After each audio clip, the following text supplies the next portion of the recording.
Good evening, everyone, and welcome to The Last Word on this 14th day of April 2026. Now, if you are to believe the press reports, I'm in a room full of billionaires, the content creators themselves, of course.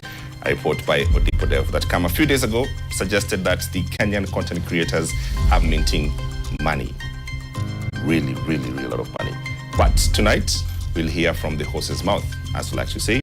And the question we're asking tonight is simply this. Does this country create enough infrastructure for content creators to make money? All right? Before we speak about what money and the extent of it, dollar billions, or monopoly billions, whatever it is, I think the question is to us is, well, does first content creation pay? But most importantly, does this country, do we have enough infrastructures that can make content creators get paid? That is the conversation we're interested in tonight. As always, I do have Zanda Inimuli on the show and a room full of creators. Good evening, everyone. Good to see you all. Don't leave us without money. Please. I know, right? Yes. Like we want in so bad. We want in. Yeah, thinking of structures, I think I just want to hear from them. Like, is there really any money in the creative economy? Because, I mean, we're just from a weekend of Showman and to Ali for Buzz, and we've seen how Kenyans very much want this space to continue thriving because it continues to do the Lord's work. I'm just seeing 57-something million, and I'm like, whoa. Millionaires in the country, which is a good thing, well, one way or another. I just want to figure out, is it for everyone? Is it specific content creators? Like, does everyone has a fair chance to actually grow in the space? Do we have resourceful law enforcement to protect content creators as you're making your money? Are you taxed? Are you not taxed? Are you in a space that this can grow into a business? Is this an opportunity we are not seeing as Kenyans? And other countries are actually doing very many milestones in protecting their content creators. I mean, this is still the same country that had provided enough space for Meta to have content moderation faculties. And we saw the mess. So I think for me, it's to just understand, like, this economy is broad. What are we doing about it? What are the content creators saying? Yeah. Absolutely. So let's just get the feel in the room. You have a board with you and you can ask a series of questions. So let's start with, first, are you making money or not? All right? Does it pay really? Whatever it is. Is it true? Are you making 100 shillings? Are you making 100 million? It doesn't matter. Whatever it is. But green, you're making money. Red, it's like, yeah, I'm doing this for fun. This is for those with boards, all right? Just show. You're making some sort of money. Whatever it is, all right? Mind you, you're representing so many other content creators. Where's your there. vote? So there's some sort of money to be made. All right. There's some money. Okay, good. Second layer of question. Are you happy with the regulatory framework, legal framework, and whatever it is that you think would help you as a content creator in the country? Are you happy? Are you pleased? You say, look, this is the best we can be based on your own experience, based on what you think everyone else in the world is. All right? What's up? Happy? The structures exist? Do you feel... Okay. Great. So most people are a bit unhappy. So let's start from where we should. You all read the report, all right? That there's loads of money being made. I just want to get the reaction first in the room, okay? Just your first reaction before we go far. Let's start with this gentleman here. Please introduce yourself, plus how you're known online, and what is your best platform, and tell us what's your reaction about this report. Is it revealing enough to say, well, I didn't know that there's a lot of money to be made like that? Or, you know, these things are things I only just hear from the press. Okay. So, hi, everyone. Hi. So, my name is Faustin, or mostly known as Babatalisha on social media pages. Mainly on, I used to be on YouTube. That is when I first made that huge money. Huge, eh? Yeah, like it was quite, impressive to me that the first time. But after that, I also ventured in other platforms like TikTok, Facebook, and Instagram. Yeah. Yeah, so yes, I saw the report. Actually, I was at work that time, but I thought it was views, maybe. I didn't know it was something that people earn out here. Yes, they might be earning such amount of money, but not at that rate. Not that much. Exactly. Yeah, it just doesn't look believable. Yeah, because if it is for Facebook, I guess Facebook was just monitored some few months ago in Kenya. Around, I guess ilikuwa last year hapo. Yes, so it has been like some few months. If it is TikTok, TikTok is not monitored in Kenya. Unless otherwise, if somebody can earn over 1 million, maybe 2 million, 3 million, it's maybe through doing the tap. So like they can send you a lion. What is tap? So Indicators. so when you go on, the only way you can earn through TikTok is by you going live. Maybe you can have a challenge with somebody else. For example, me and Chala, we can go live right now. And then he has his fans, yeah? I have my fans. So we can be competing. It can be a challenge, It can be something like that. So we have gifts on TikTok. So in case I sent you, the biggest gift on TikTok is a universe. So it's about more than, I guess, 80,000 Kenyan shillings. So, and also TikTok has a way of enticing, the gifters, so it can, maybe inaweza ka challenge kama tuseme ukitumanisha universe moja inaweza kuja ka universe 5. So hizo ni challenges, So you make more money. So the more you play the games, the more you earn a lot of money. We have had people in Kenya who are on TikTok who are living a better life. Like mshahara unalipwa by there wakamekaa for 4 minutes wako na domingi. Just 4 minutes. Maybe somebody has an international game.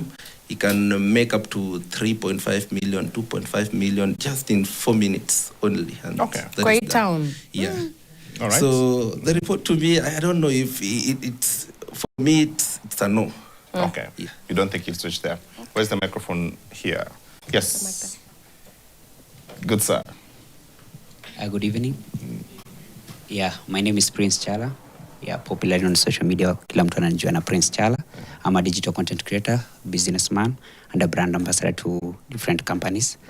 For me, content creation inalipa, but inadetermine ni wewe unafanya kazi gani. The reports yenye imeachiliwa, I can say, si za ukweli. Because we content creators know nani analipwa sana. And for you to be paid these days, ni kulipwa through TikTok, live, gifts, na hizo. The most paying, it's on TikTok. Unatumiwa gifts. Na for you kutumiwa gifts, watu wanapendwa sana on TikTok. Si watu wenye wanafanya the right thing, I can say. What because is the right thing? Most of them wanajulikana, the popular, wanajulikana kuchambana. We say kuchambana, that's like you abuse each other, nini. So, hao ndo upendwa sana. And then ukiingia live zao, hao ndo kuna most of the views. And then, wao ndo upata pesa mingi. But if you are doing the right thing, nobody's watching you. If you are encouraging someone, not rage bait. Yeah. So, you do like negative things so that you can get like popular, una get more gifts. The other platform that pays in Kenya, you are paid through brand endorsement. And the platforms that are paying is Facebook na YouTube only. For me, I can say in my journey of content creation, I've been paid more on Facebook. YouTube siko active sana because niliingia nikaona hailipi sana. The paying one is Facebook. I can say in a month I've earned more than 1 million. Yeah, 1.1 million in a single month. But does this like views or money come from Kenya? No. I'm a content creator in Kenya, but I don't focus to give Kenyans the content that I do. If I give Kenyans the content that I do, my viewership is from Kenya. I won't earn anything. Why is that so? Because earnings goes with CPM, cost per mile. So if I get more views from Kenya, I get 0.01 per 1,000 views. You see? Okay. So 0.01 per 1,000 views. Even if my video goes to 1 million views to Kenyans, napata $10 only. That's like penny. Unaona? So that's why most of content creators when you wanaelewa hii industry inaendaje, they don't focus with Kenyans. Hiyo ndo kitu tumewekewa. And then the sad part of it, the tax ambayo tumewekewa according to Kenyans, ukiingia kwanza Facebook tunaulizwa unaweka ile KRA pin. Yes. Tax tunalipa ngapi? 25%. 25. That's what we pay. Unaona? So if you get even 130,000, unatolewa 30,000 yote. And then amutulipi Kenyans, si tumengangana kutoa views huko majuu, alafu tukifikisha Kenya bado mnakata. It's painful. But for other content creators who are focusing on doing Kenyan content, I don't think on Facebook kuna mtu anakula kuliko msee mwenye ana focus na majuu. Yeah. RPM ya Kenya ni ngapi? 0.01. Views tunapata ni ngapi? Yeah. That's insane. Okay, where's the microphone? Yes, please. Let's hear from the lady of the house. Okay, thank you. I'm Grace Ocheng, freelancer, Nairobi Media Buds. So, from the Odipo Dev, actually, I've realized it's really paying. Some people are really earning, but there is a lot of challenges as per the brands you choose. As he has been said, you focus on the brands. You have to do the negative thing that he has said. For you to get the viewers and all that, you find someone is really popular, because actually, if you watch whatever he or she displays, it's all about the negative things and all that. But as a freelancer, we just started last year. So it has not lasted, but so far so going. The going is a little bit good. Yeah, but there is a lot of challenges. Stuff. Yeah. Okay. Microphone this side. Yes, please. Mugambi Awino Margaret. On Instagram, Mugambi Diaries. And I think that in Kenya, as content creator, as for me, I'm an upcoming content creator. I just started recently. And I can say that it's quite challenging because our content is not appreciated in our country. And you don't get so much deals as they display it that you make a lot of money from the report. So I think it's a wrong report where we don't make that much money. And maybe the people who have huge platforms are the ones who make that amount of money, because for maybe there are big content creators here, but for the struggling people or the upcoming content creators, they can tell you the platforms are not sufficient for us to market our content, and the pay is not that good because people, mostly our own, don't give us the work so that we can market for them and get that brand so that we can make that money. Yeah. What's the challenge, just from where you sit? What's the challenge that you're experiencing in the market as a content creator? Mostly getting the brand deals. So the brand deals? Yeah, because you really, for people to give you a space to market their work, you can have the potential, yes, but they won't give you the platform to market their work because they see that you are a small creator and all that. And still, you can do a very nice job even if you're an upcoming content creator. All right. Where's the microphone? Who else? Yes. Okay, my name is Ibrahim Machera. Me, I'm just an upcoming, let me say upcoming, because sometimes me utumia TikTok, maybe to actually post my own political things. So, what I can say, I didn't know that those platforms pay. At all. Eh? But until the moment I saw them on Facebook complaining, saying that she's not earning that amount. So that's why I started now thinking of how are those people being paid. So actually I have a question before we continue. Currently, there is a small boy trending. USG anataka kwenda kwamba so mimi nauliza swali. You see the person who is the owner of the content is a kid, but the people who posted the boy, maybe they don't know him and maybe they will be paid. So my question is, actually I want those people who are being paid to answer me this question. My question is, so those people paying the content creators, will they pay okay, assume mimi nimepost huyo mtu hii anaeleza vile utaenda, sijui ufike kwamba sasa nani atalipwa juu content sio huyo, for real content sio huyo, tuseme si kama Prince Chala hapa akona audience, akona platform yenye wase wengi wanaweza access.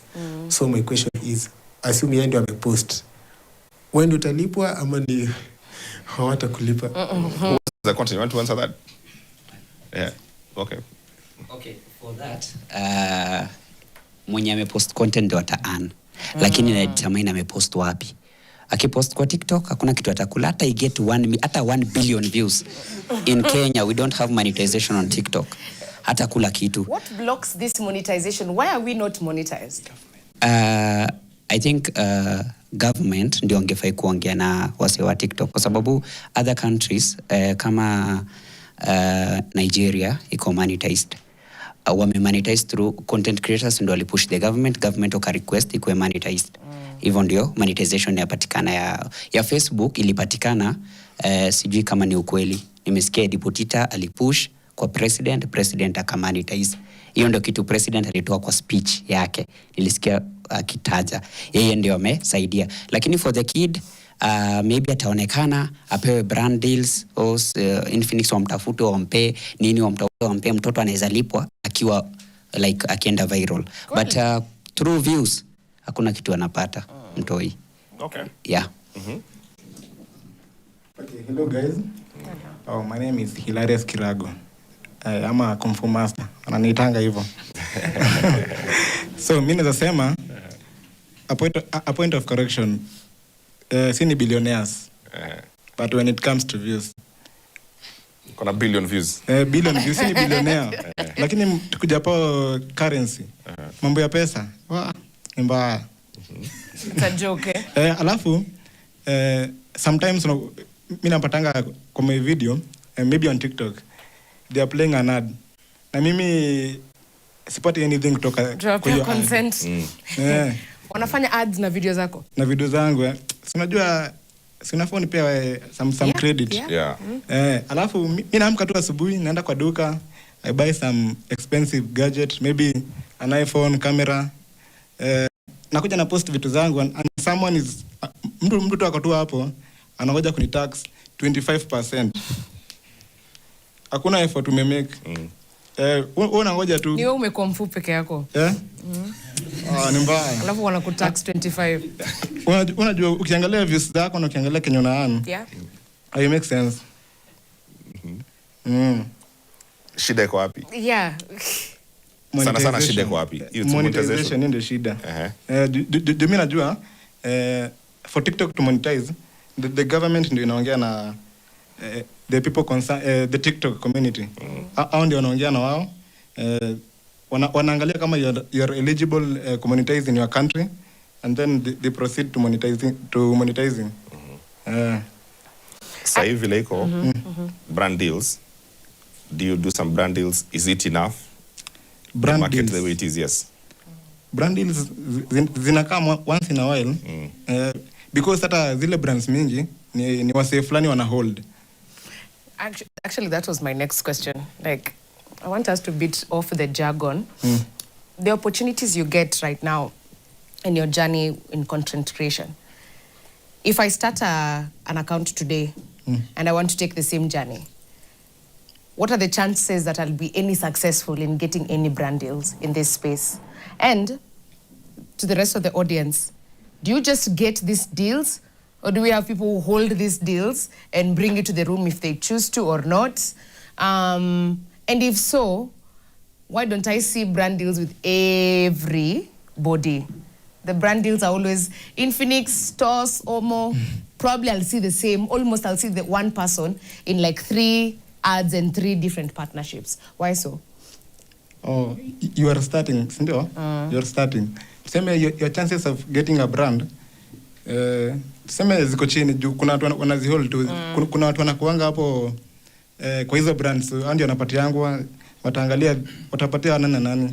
Na mostly zinaenda up kwa some people tu. Ndio maana mimi mse kama mimi brand deals nimepata mostly sijapata through the Kenyan audience. nimepata from majuu juu nimefocus na the US huko yani majuu, which is a very interesting and a very complex and yet a very big problem. So kila mtu anasema by the Kenyan audience Kenyans hawalipi wako chini. 0.01. It doesn't work. At least mimi CPRM yangu iko different do. Okay. Mimi si work na Kenyan audience mostly. Lakini seme 30% ndio Kenyan, the rest ni outside countries. Okay, we will come back. Yes. Oh, my name is Victor. Yeah. Vikibi Matata. I'm a musician, and I also experienced the same as they are saying. To start with is everywhere. The question ulikuwa umeuliza ukatelism iko mahali. These things you're asking, like the brands to be rolled out to anyone or to everyone, kuna ukatelism.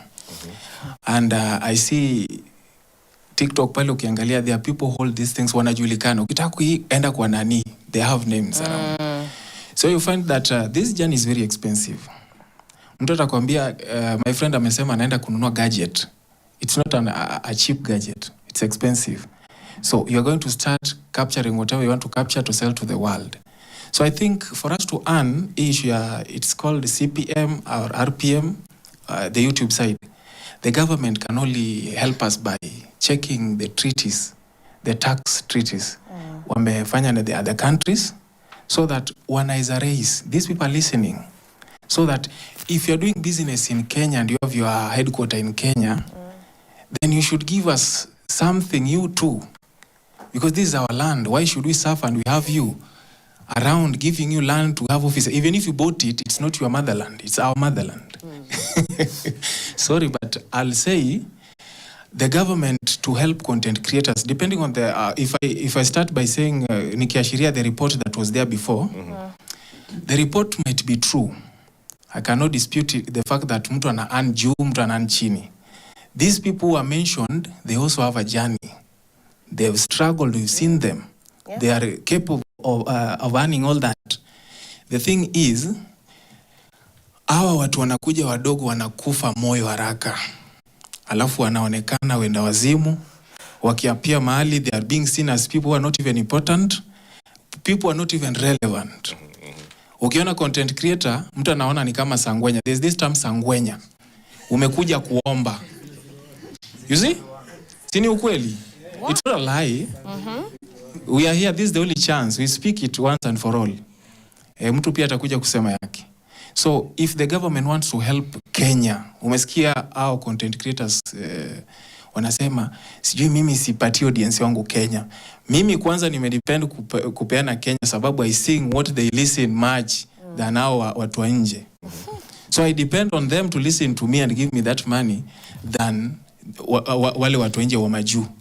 So I think the only way government can help us continue, because tumesoma tuko na certificates, those jobs in the aziko. So we've said, instead of branching to other places, let us just be straight and work with the government, with the avenues that we can create. So we've created this, mtu anakutax. There are people who are earning from YouTube, they are being taxed twice. Unakuwa taxed na the country that is giving you the account. Utakuwa na hizi tax reports. Unaweza pata uko na countries mbili. Pesa inafika, unaona unakuja kupata kama ni 50, unakuta umekuja na kitu kidogo. So government watuone, they should rate people. If people are earning higher, the people are earning less, wanafaa kukua at least waangaliwe na macho mazuri.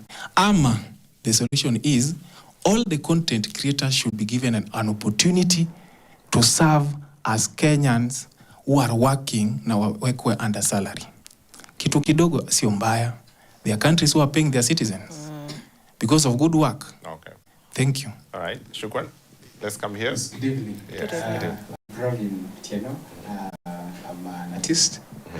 I think first I'd want to get mad at all of us for not inviting the people who the buck stops at. That is the government. Because at the end of the day, everything stops at them, all right? I tend to think government tends to be more reactive than they're proactive, all right? Because look at what happens. They tend to control quote unquote tax and control content, rather than they would uplift us, right? Talk about protect, finance, and fund, right? Look at the kind of employment these sectors created. I would speak from the artistry point of view. An artist would need a camera person, that is one. A reels person, that is two. If I'm doing a band, I'd need at least 5 or 6 people, all right? That is a total of 10 and counting. That is just for one person. You've created an employment for roughly 10 people, all right?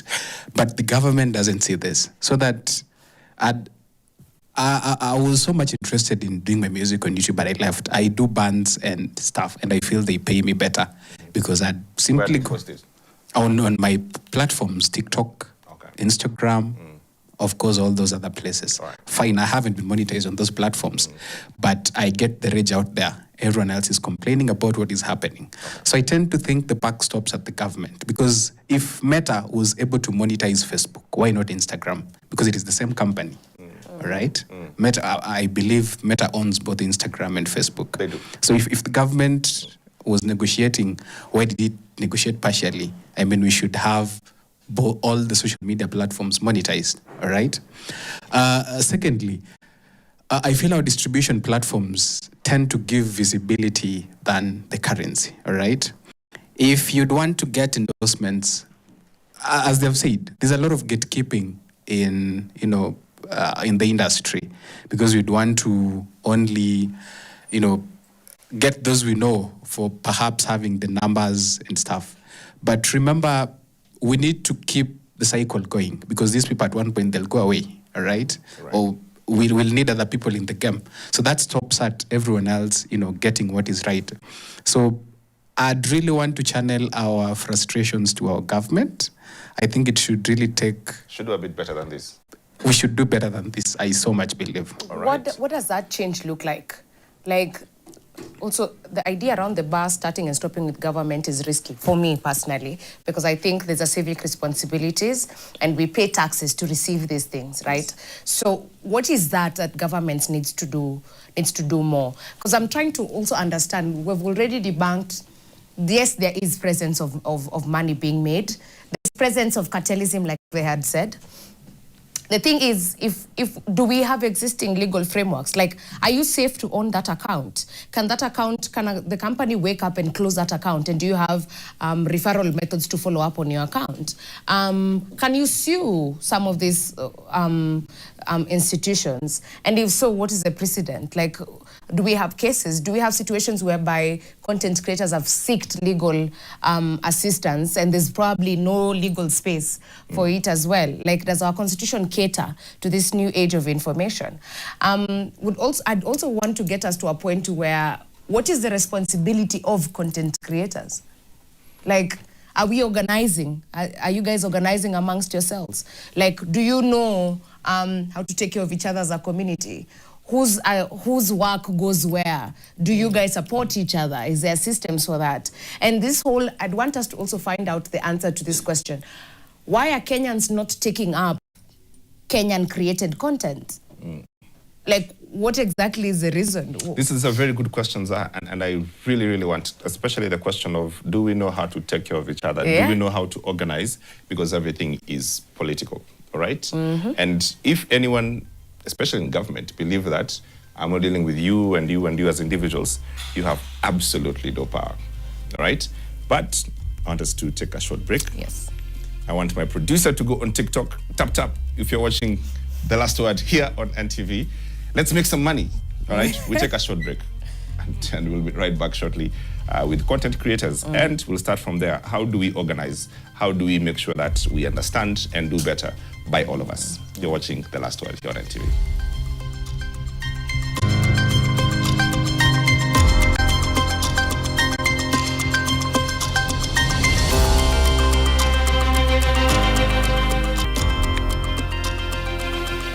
All right, welcome back. You're watching The Last Words on this 14th day, room full of content creators. And we'll be going through the issues and the questions and the problems that's being faced in the industry. And where we left it, Zaha, was not just a frustration, but at what point is there enough knowledge in the room or in the community to say, how do we organize? It sounds to me that the questions that content creators are facing are not extremely different than any other Kenyans. The difference is that they just don't organize better. Yeah. I think, and why we're raising that situation, I think from a standpoint, if we're moving to an age of digital presence, if we're moving to an age of digitalization, for as long as there's no law, policy, and framework that protects the people doing it, this is going to turn out to be a crisis. The report also says 1.07 billion was paid off as earnings. We don't know to who, but it was paid off as earnings to all content creators. It seems to me in the room like the content creators don't even have that information. It's like there's no knowledge. Like, and then we were having a discussion earlier around, so how do they organize? Like, if we want to meet content creators, if we want to get into the spaces, if other content creators want to come into the room, where do you go? And I'm being told a couple of people are there, and then it's like, who are they? And under what, for what? And why organizing is so important is because the political is personal, and the personal is political.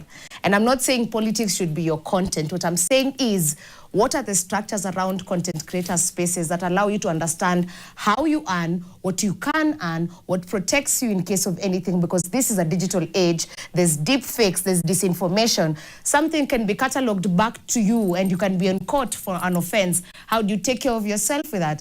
Where do content creators commune? There's exhaustion, there's bullying. There's technological facilitated abuse and gender-based violence too. Like, where do you go when you're undressed by Grok? These are serious things that will curtail with your money, right? So my thing is, we have content creators, and in this country, I know we have many, those in the rural areas, those in the towns.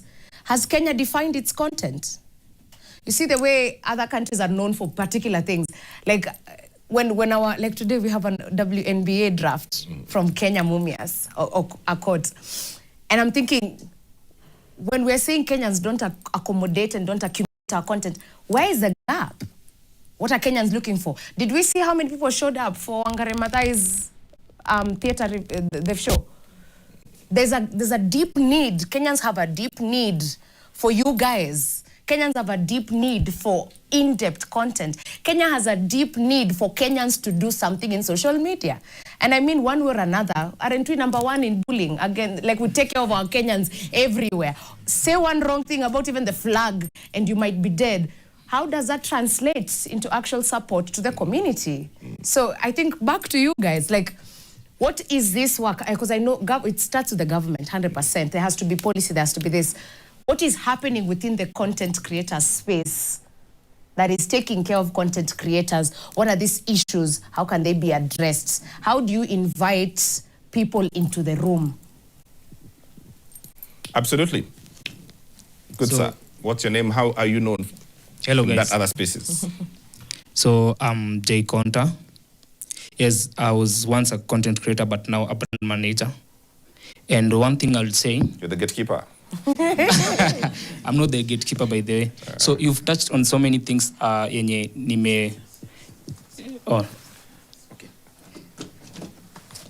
umeguzia vitu mingi yenye mimi nimebambika nazo. One thing that tunafaa kuwa tuna acknowledge ni in Kenya right now hatuna body yenye ina recognize sisi kama content creators. First thing. So what I was nafikiriaga ni in the constitution, we as well tunafaa kuwa tuko included in even one clause that touches about the content creators. Why? Right now, if I lose my TikTok account or Instagram, I have to be very financially stable to get it back. Or nikuwe najua nani na nani. I'll give an example about that. KRG the Don alibaniwa account, right? Si kuna time alibaniwa account, si aliipata back. Most of us wengi wetu hapa niko sure me personally may lose account ya TikTok before. Sijaipata back mpaka wa leo. si ati hiyo account inakuwaga imepotea. It's there. You just have to be financially stable, very very very, like si mchezo, and you know someone ndo upate your account back. Again, another thing, us as content creators, what I always feel like atuja kuwa organized properly, we don't have a very good management. Because as a content creator, you must have a very good management for you to be earning very well. Na pia, huwezi kuwa na a very good management if you have nothing to pay them. Right? Because most of these deals, you have to get the manager to talk on your behalf. Let me tell you an example about that. Right now in the room to Kwena Eric Omondi and maybe Kiragu. Same followership, same viewership, same influentials. But yeye atalipwa most than Kiragu. Utapata yeye maybe atalipwa 400,000, Kiragu apewe 20,000. Do you know why? Proper management. Na si ati Kiragu haezi pata hiyo proper management. Because mnampea 20,000, haezi lipa the proper management. Unaona? So, me I feel like we have to blame everyone. We blame ourselves, we blame the government, we blame the brands as well. Because saindo upate hata gig, ni labda mtu akupichie. Like someone maybe mwenye akona hii brand ya Safaricom, aseme, najua nani pia, tumweke. You see? Na pia umweke, kuna these people, they call themselves the agency. What? For every brand, kuna agency. Kuna agent wako, mwenye atakuchukua kama creator. Agent wako, si creator yeye. Sawa, but is being paid most than you, who is doing the most of the work. Unaona? That's another thing. Yeah. So the government pia, on monetization sector, if we don't get our pages monetized, how will we be even feeding ourselves, paying the most, the basic needs? Because nategemea one brand. One brand, I have my rent to pay. I have my needs to cater for. I must look nice because mshaniona mimi ni TikToker. So mwezi niona uko nje napandaga mat. Unaona? Hiyo ni aibu fulani pia. But pia uwezi hepa hizi vitu juu brand zenye zinataka kulipa 15,000, 10,000. One thing me I'd say, ile report ilitolewa, it's true. Somehow.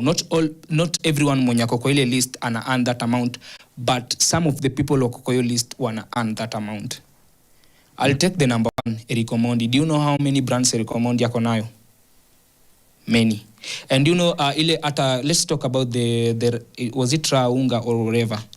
Do you think Eric Omondi anaweza chukua hundreds of thousands for that kitu kweli? He'll take more than $1 million for that. Which actually it's true, anapata hiyo pesa. But the 1.7 billion paid out for all content creators, wengine wetu hatungekuwa hapa. No, sasa tungekuwa maybe vacation na mwili pole. China. China. Another thing is, mnaweza sema we don't atujitetei. Yes, there's a body which can do that for us, but shida ni hule mwenye una expect akutetee, yeye akifika pale afinywe yake, ako sorted. Unaenda vacation. Yeye afikiria about wewe, hakujui. Another thing we have is kiburi. I'll talk about that. Kiburi ya content creators between themselves. Kuna mwenye akona hiyo pesa mingi, haezi kutetea hata kama mko same level. Mbona kutetea? Like anataka kuonyesha is the who is who. Sawa? So kuna ule mwenye ataitwa State House, atafikiria yes tuko na other content creators tunataka tuwatetee. But kuna ule mwenye atafinyiwa kidogo, huyu akausho juu ndo anaongelea watu wengi, wacha tufinyie huyu hiyo story ikufe. Unaona? That's the problem with our government. That's why as content creators, unaona right now we are talking more of about kukua kadi. Si ati kukua kadi ni tunachukia mtu fulani, hatuna chuki na mtu yote. We just want to change something. Pia sisi, we get the feeling of right now if you look on the standards of content creators between Nigeria and Kenya, Nigeria wako mbele yetu mbaya sana. Very. Ni juu ya system zao. They get paid a lot. TikTok pays them, Facebook pays them. I don't know if Instagram pia iko monetized kwao, but if sahi watu monetize to TikTok peke yake, hata without the brand, if you're getting the TikTok and Facebook payment, uko sawa. No. But for this to be monetized, the government must come in. Shida government tena is let me talk about the betting companies. The betting companies ndo maybe hizo ndo zinapaying more, but the government wanawa tax sana. So imagine them being taxed high, then akuja kupay 1 million for you to advertise. Hawawezi. Well, there's a reason for that. Betting is a vice. Yeah, I know. But it's always kuna koga na hizo like not for under 18 or whatever. Sindio? But why tax them more? They need to be taxed more. I don't think about that, because when you think on that direction, unafinya ma content creator, because right now in Kenya, kitu meshikilia these small content creators ni betting company. And once they kill all the betting companies, I'm a content creator for 200, 300K, I want a brand. Okay. I want a brand. All right. So yeah, I mean, that's fine. But see, we have to talk about the betting as a vice and what it does in the country, right? There are reports every month of people who are committing suicide. So we have to balance that with how much money you want to earn. So do you want to earn money when the whole country is committing suicide? Is that what you're saying? Okay, if they want to tax them high, then easy brands zingine basi they give them tax free basi. Absolutely, these are good brands za unga, brands za omo. Yeah, Okay. wape tax free. Sawa sawa. Yeah. Pretty Sarah? Good evening, everyone. So my name is Muita Brand Muita. I'm a student and petroleum engineering student. So most of you will think about mbona mimi as a petroleum engineering student nafanya nini hapa. Yet, please make the connection. Oh. Yeah. The reason is that the one of the biggest problem we as youth experience is unemployment towards the youth. So me as a petroleum engineer, one day mambo ikikwama huko mbele, I might be a sharp boy or a content creator. So uko pa kulearn, eh? Yeah, I'm here to learn. I'm here to talk to these people and know the problem where they are facing. Okay, for me, one thing I want to say is that it should be an individual thing. We should not be looking for people to manage us, because those people you're looking wako manage, wakienda huko venye mnasema, wakienda huko status wanafinywa and then wanapelekwa Dubai and then wakikuja back watakusahau. Then why look for them? And yet it's your own content. It's something you can regulate on your own.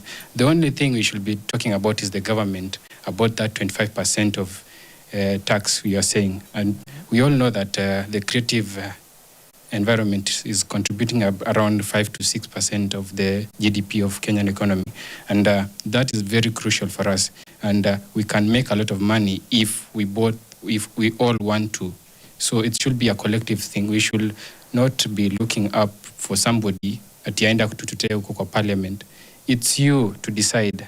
Yeah? It's you to wake up and one day and say that I'm not looking for somebody to manage my content. I should be the one who should be regulating my own content. And don't post something that you know it's not good. For example, kuna this person, nilikuwa naona tao anakimbia kiscream. Okay, it's content, yes, but what is that? Surely. Okay, it's content. It's content, but you're going. Scream, maybe it's 10 million. Yeah, I get it, but yeah, okay. The reason is that content? yeah, the reason, okay, the one of the reasons as to why China is ahead of Kenya is because of their TikTok. Their TikTok is very, very different from us. Ukiangalia their own TikTok, it has a section where for educative purposes only. Huwezi pata somebody screaming out of nowhere in your FYP page. Yeah? Okay.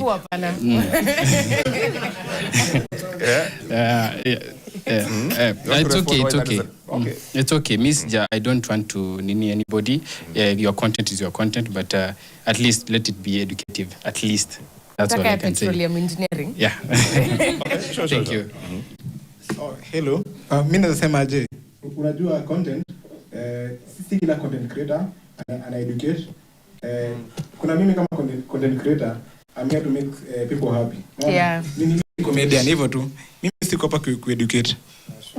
So as in tuko different. Na nikuchekesha tu hivyo tu ndio kazi yangu. Si hivyo. Yeah. So Yes, sir. Okay, evening everyone. Good evening. I go by the name Rody B, an upcoming content creator, and I'm a musical artist. With me, naweza sema maybe vile ile nini report ilitoka ni ukweli. Juu tukiangalia kwa ground, I'm an upcoming nikijaribu mambo mbili tatu haiendi. Naweza sema kuna mfumo pia, wale wenye wako juu nitakana wakuje huku chini watufunze. Juu nimejua juzi kudistribute muziki na it work. Yeah, at least nimeanza kuona $2 si do most. Na unapata hizi pesa zinakuja juu ya views. Na okay, I'm a musical artist, so I'll need these content creators wanisaidie pia. But sasa unapata kuwafikia tena inakuanga noma. Juu pia most of them okay, sio wote wako na ile maringo fulani.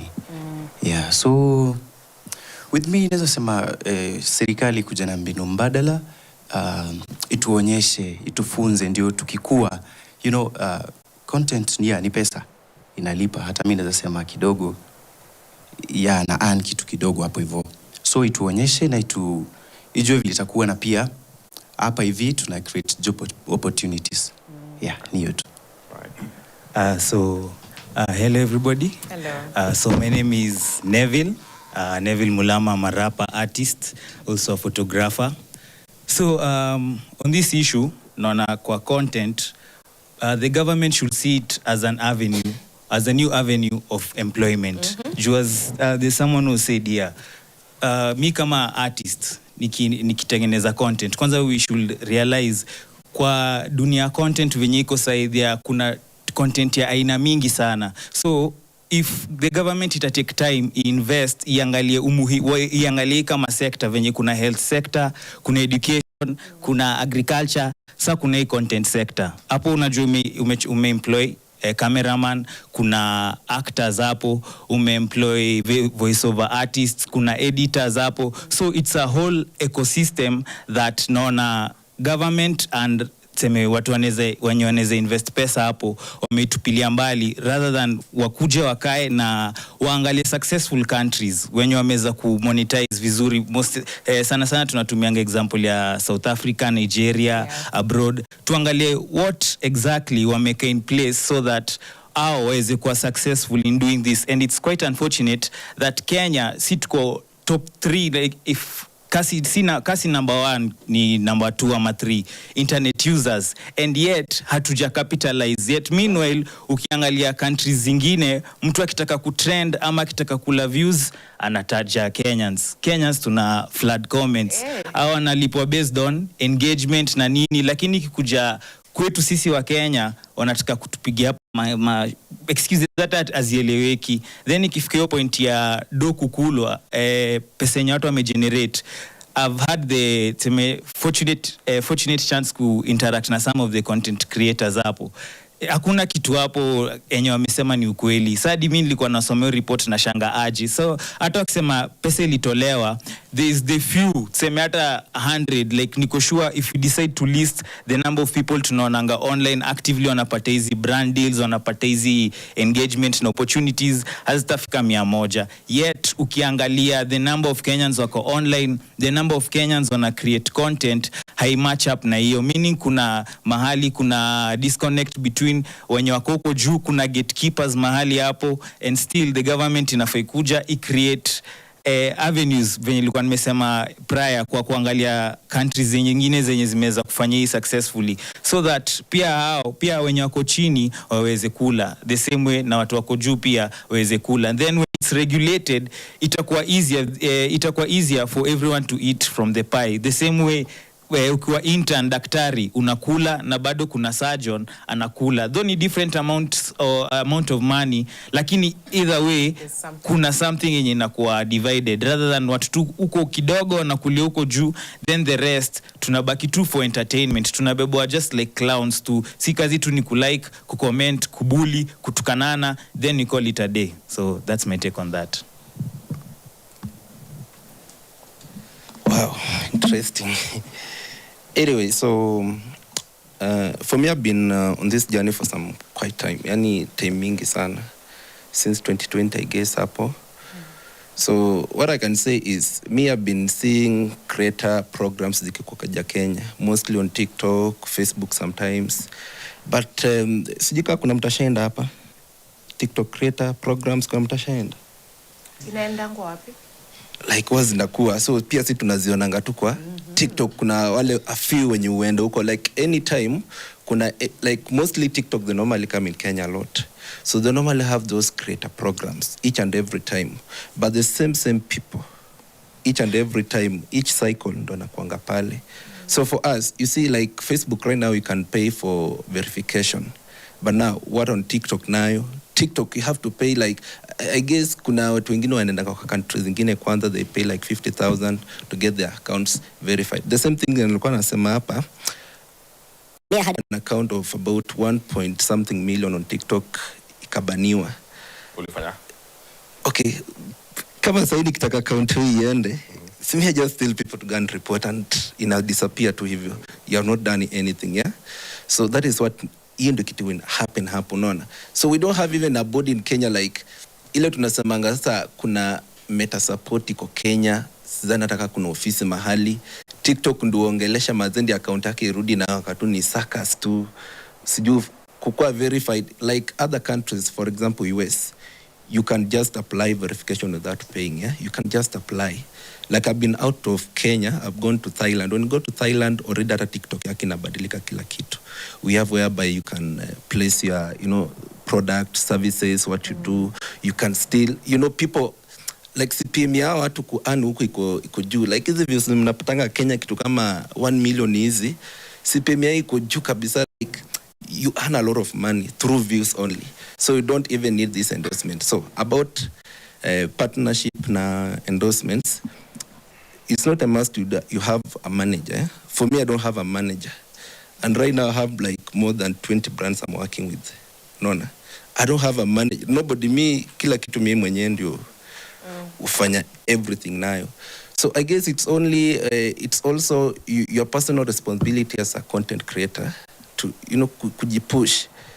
Life in a reward audacity. Why reward hii mambo ya professionalism, sijui nini, hata hard working, no. Yes, kuna wale ma top fish wako pale. I guess we had a body ilikuwa formed 2024 inaitwa DCCKA, Digital Content Creators Association of Kenya, something like that. At the last meeting they had walikuwa Panari. I guess ilikuwa hapo. And it was a very serious meeting. It was a very good meeting. And from there, tujaisikia juu, watu wa gava walikuwa hapo. Since hapo, niliona kwa Bina alikuwa, who else was there? I really don't know. Butita, sijui. I really don't know walikuwa kwa kina Terence. But now, from there, no implementation of anything. Atuonangi any support. Anytime tunasikia tu TikTok itafungwa Kenya because now, sijui tena tunaingilia government sana. Nona. So I think kwa hivyo we had that body, yeah? It was there, but now sahi haiko, hata mwaka tangu ianze sijaisikia anything about that kuna body. Kuna mse mwingine anajua kuhusu hii body? Ni body gani? It's chaired by Trevor. Trevor was the chairman, yeah. Yeah, I think he was the chair. Yeah, CEO. Okay. So from there ikatulia kabisa. Let's do the ladies in the room. Man, I've spoken too much. The ladies, yes, there's one at the back. Here, there's a microphone here. Yes, pass to the lady. Yes, let's start with you. Okay, so I'm Marjorie. I'm a content creator upcoming, and I'm also a nursing student in KU. You may be wondering what I'm doing here, but I'm coming to represent those ones who are upcoming. Where do we stand in the society? We hear all about the taxes. People are being taxed 25%. We also have the 5%, the withhold tax. I hear that stays in KRA. People are being monetized also for the features.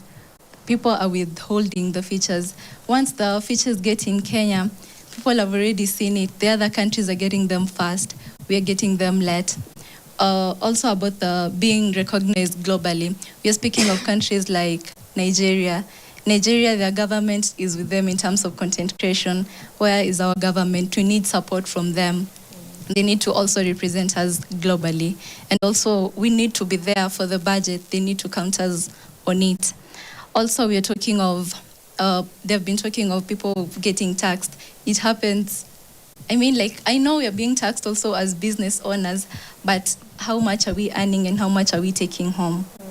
Yeah. Thank you. Great contributions. Yes. Hi, my name is Barbara. I'm the Puggerfly on all my socials. I'm actually a digital artist. So I've actually been doing this for a couple of years. But what I would say is that in as much as we can say ati, oh, kuna watu wenye, some people are picked for the job and there are some people who are like, gatekeeping. In as much as those things are true, I think even us as digital creators, we need to consider the fact that these brands, okay, in Kenya, the only way you can really make money off of your socials is through the brands, through the brand deals.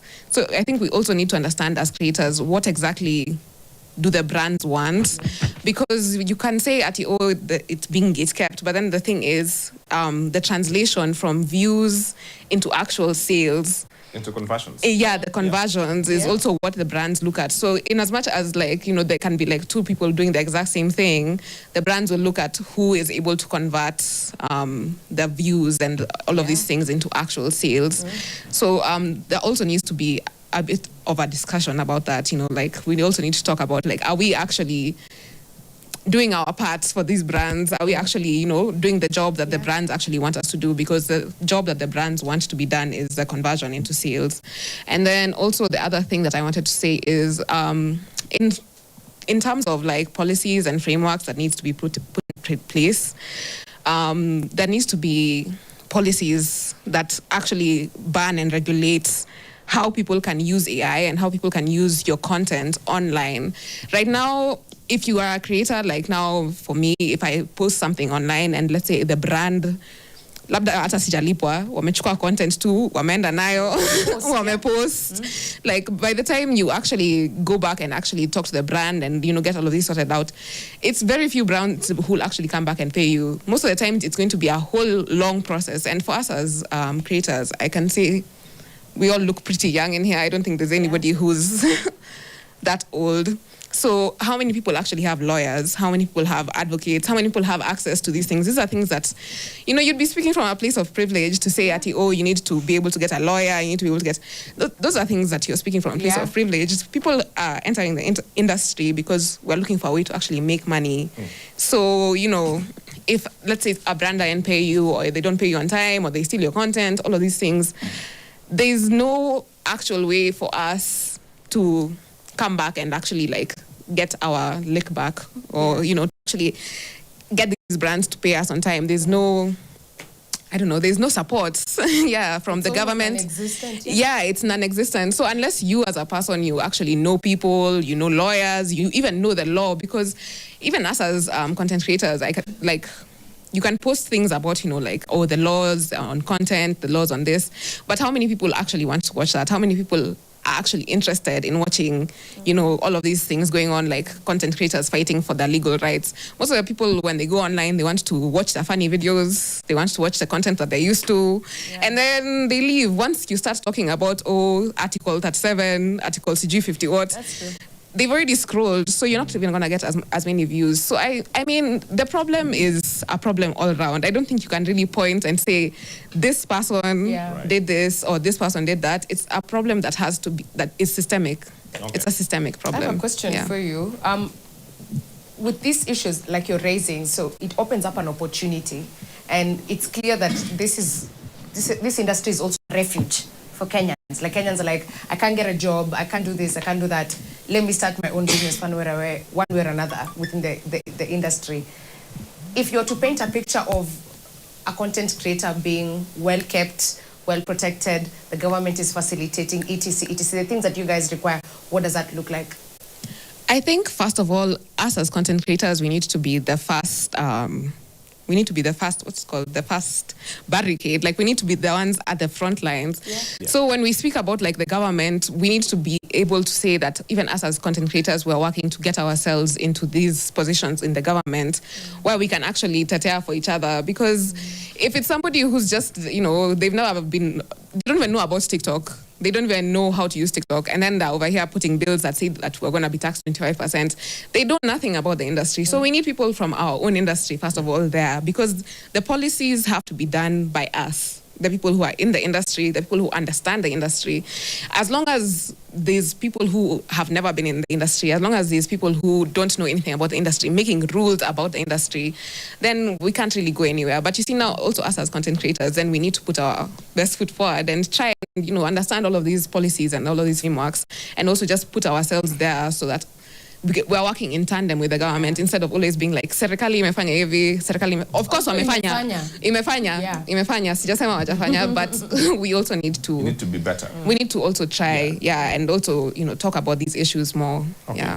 So I'll go and listen to anyone else who needs to speak. Yes, you've already spoken. Anyone else who's not spoken? Yes. But just help from Gen Z lawyer said first that you should all get in touch with her to represent all of you. Nzula on Twitter, but she says on the Constitution, the point of the Constitution that we made, that you don't need necessarily to have anywhere to be mentioned in the Constitution. The law and the spirit has to be read holistically.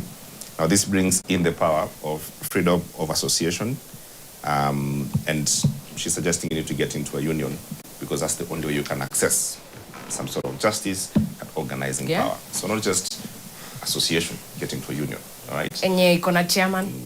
Yes. Yeah, it's technically different. Right? Yes. Oh, hello. Hello. My name is Kenyan Charlie Chaplin. Kenyan? Kenyan Charlie Chaplin. Wow. I don't know kama unanijua. Watu wengi sana wananijua huku nje. Niko 4.2 million followers on TikTok, but sasa ni for fun. Tunakujua. Orera, tuko sawa. Yes. Nilikuwa nataka kusema nafanya hiyo yote for fun, si ati napata kitu hapo hivyo. Maybe napata pesa kutumia maybe brand. Nao brand ukipata juu niko peke yangu sina management. Brand najua haulipu na TikTok. So hii pesa nitakwambia huwezi kataa. Hasa hapo ndo shida inakujia. So government ikiweza kuwa tu at least itusikirie huruma manze itumonetize TikTok. Itakuwa more better juu. Sasa zingine naulizango, boss umepaka wapi gari? Nitumia Spametro manze. Manze hiyo tu ndio issue manze. TikTok ingekuwa tu monetized by the government, ingekuwa tu more at least. Okay. Yeah. Monetization. Yes.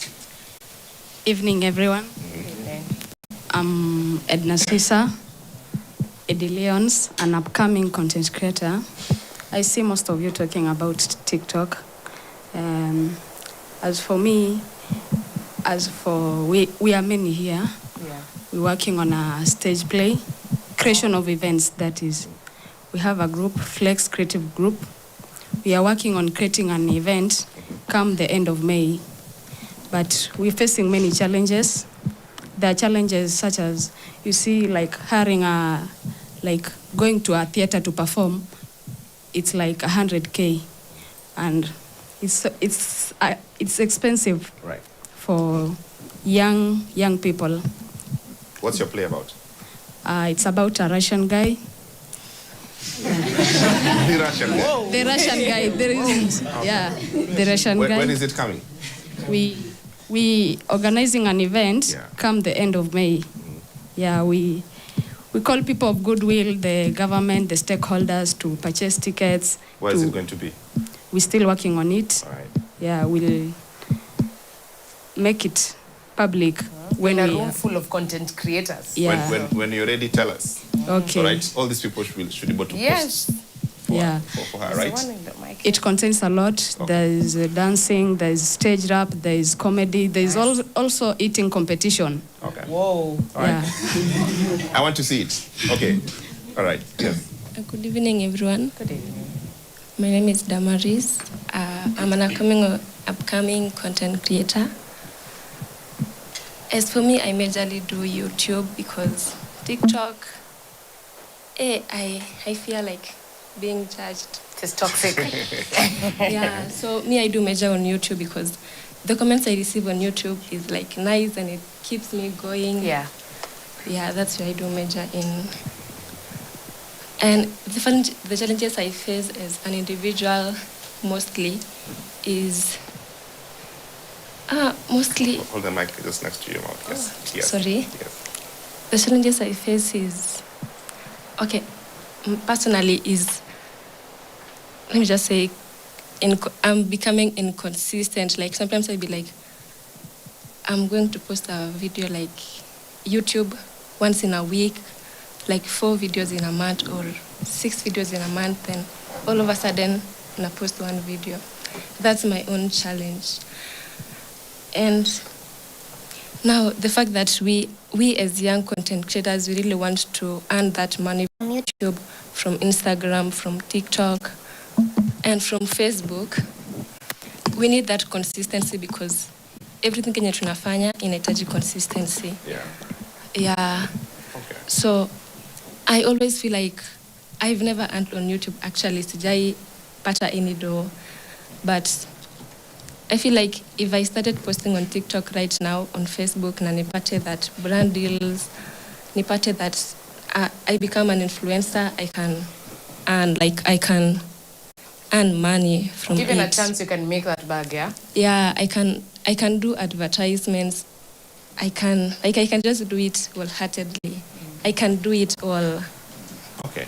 All right. Yeah. Thank okay, for the Flex group, I'm also part of You're it part of the actually. group? Yeah, so we are still looking for people, actresses, actors. We are still looking for a place where we can do that nini when it's finally out. Yeah. Yeah, for example, kama tunataka kwenda kufanya on National Theatre, inahitaji about sometimes 100K, and as our group now, we may not afford that 100K. Yeah, so we just hope for goodwill, and we invite you guys to come for our launch. All right. We'll come. We ndio tuweze Sawa. show up, yeah, We will and come. sponsor us in terms of tickets. We will come. Yeah, Thanks. thank you. Yes. Hello. My name is Winslet Jambo.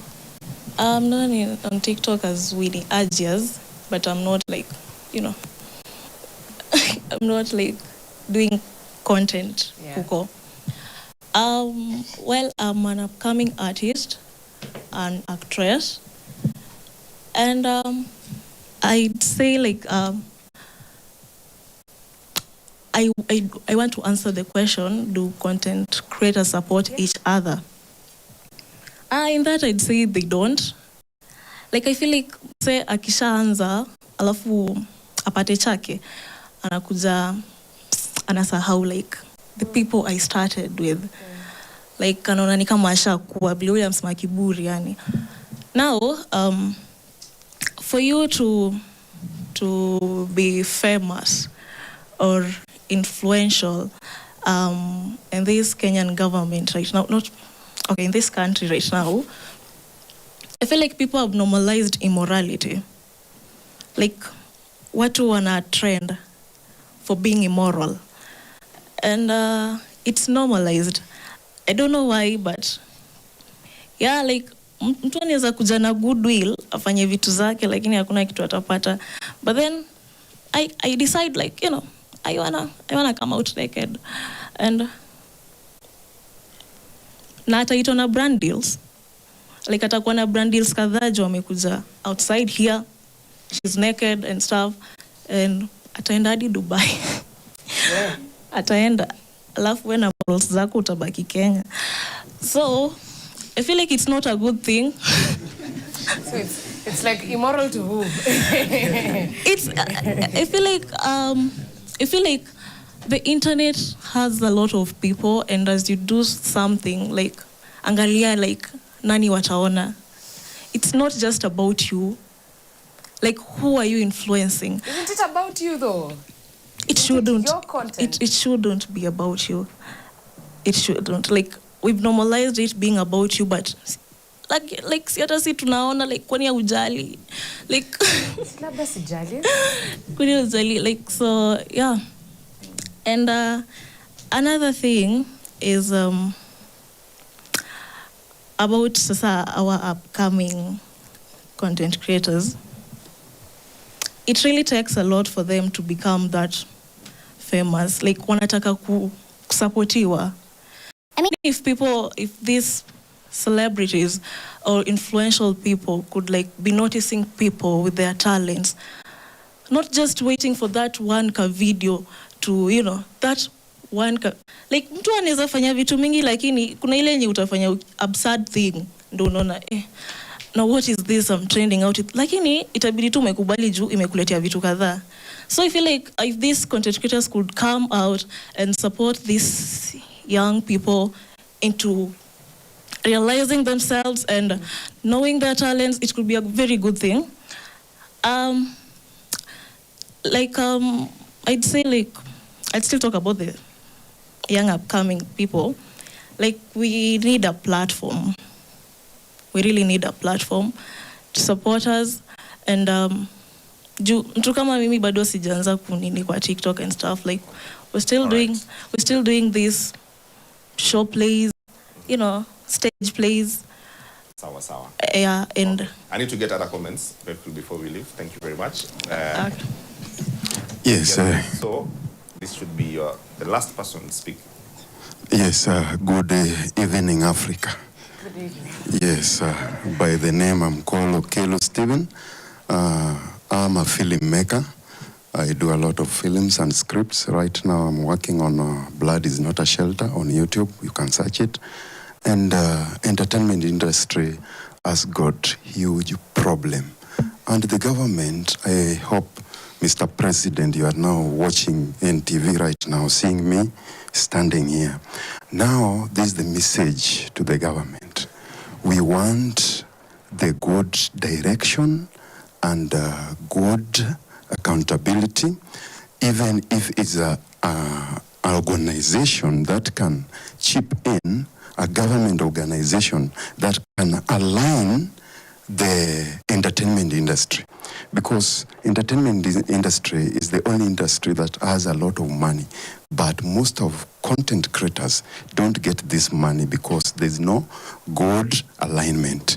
Now, if you go back in the filming department, we have Kenya Film Classification Board.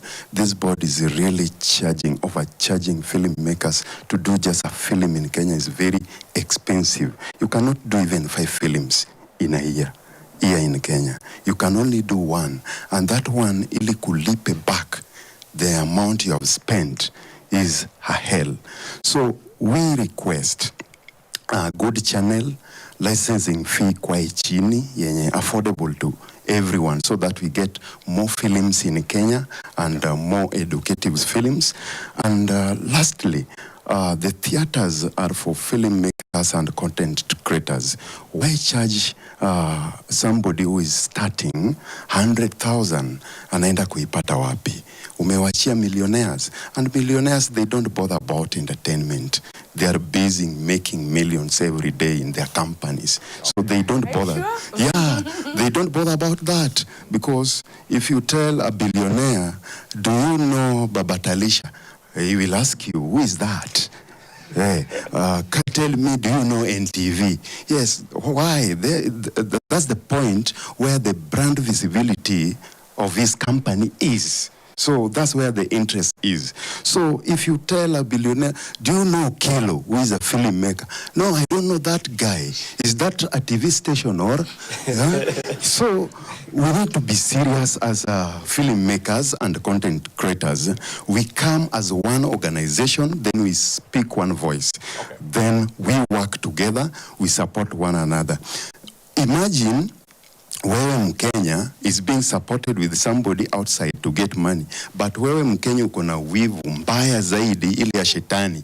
Unataka uwe mwenzako akijaribu ku create content imlipe hata yapate ka hiyo ka jeep travel nayo, like you are a content creator, then umepanda Probox, and another one akona ile gari ya kupanda si ya kuingizwa, unaona, you know, gari ya kupanda ni ile V8. Those are the cars. Lakini you talk about the Probox, umeingizwa ndani huko kama mchele, unaenda kutransportiwa huko, unaona, it doesn't augur well.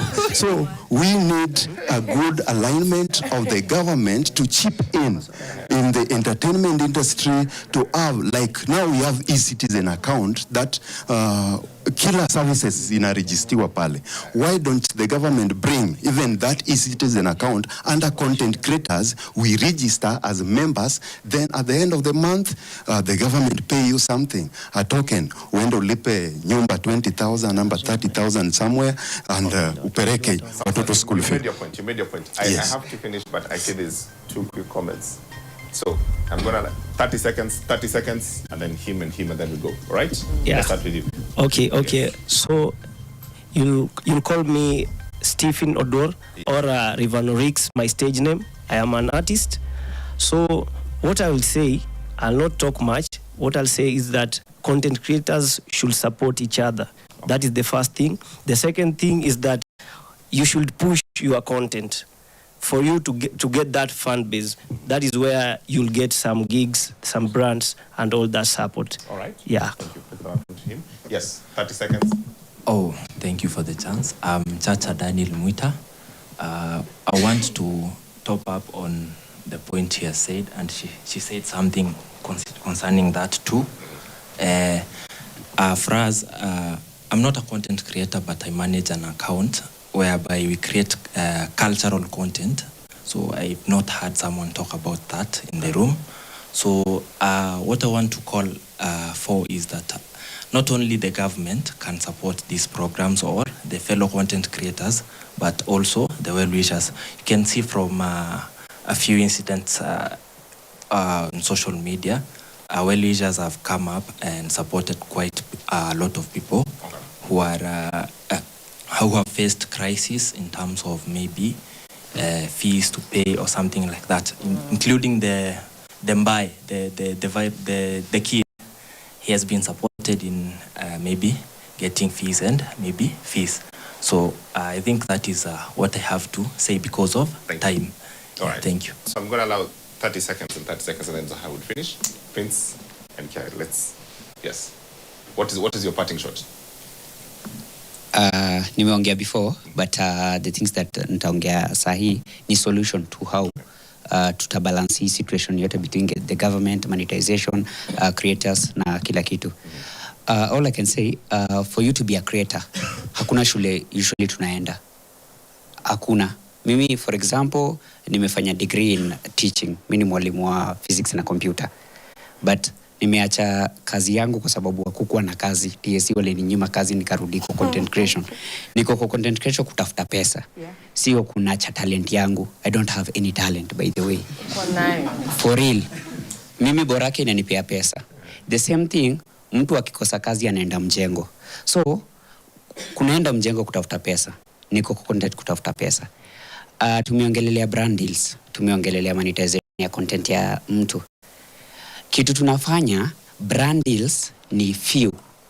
Haiwezi tosha content creators 1 million wote wapewe brand deals. But tukimonetize the platform, kila mtu atapata shares zake kidogo. Kama ni upcoming content creator, ukipata views ndogo unapata hiyo amount yenye unapata kwa hiyo content. Kama unapata views nyingi unapata. So the government, tafadhali tunaomba monetize to TikTok, tutafanya kazi huko. Na mkimonetize, mlitumonetize ya Facebook pia.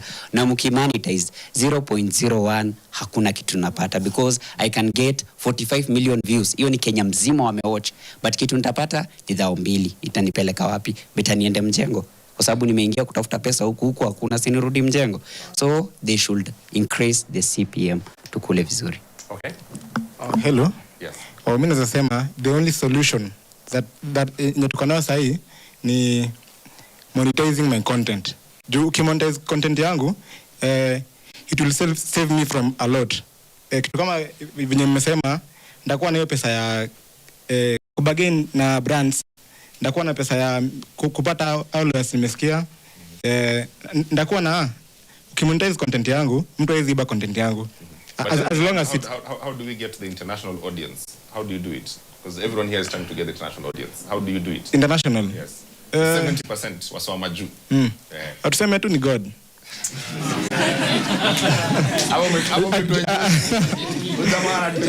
Lakini mimi nimesema the only solution tuko nayo, monetize my content, hivyo tu. How do you get audience ya majuu?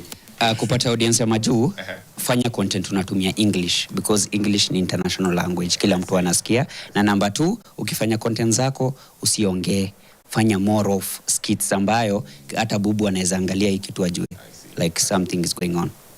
And even if you don't want to do that, before Facebook was monetized in Kenya, we have people who can host your page in other countries like Canada.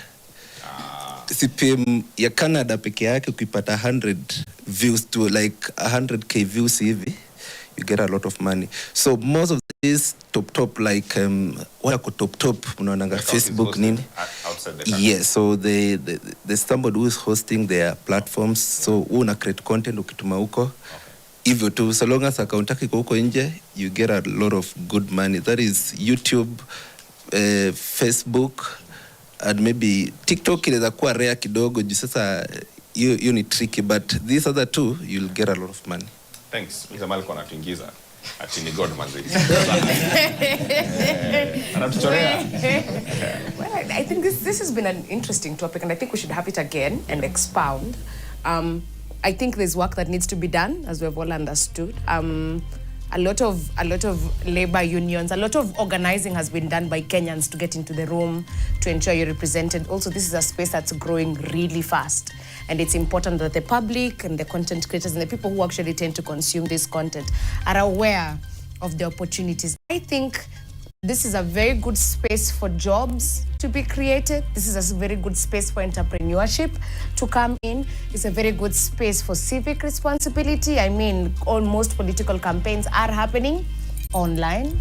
I think it would be good for also us as Kenyans to figure out what that looks like for us. And you guys have to be on the forefront. Because again, your representation in those rooms matter. There's also how much power you guys hold as being content creators. I don't think it has landed. You guys have so much power. You have narrative power. You can literally document damu nyeusi in your everyday skit. It does not even have to be direct. There's so many things we can do, and there's a leeway for us to see how incredible Kenyan content creators are, and just figure out how to make the Kenyan audience be the biggest paychecker you have on your corner. I think it's also high time we figure out the economics of the creator economy in Kenya. What are Kenyans paying for? Why are they not paying? How can we bring that outside market you're looking for outside the continent, right here where it belongs? Because I think there's so much power. We've seen it before.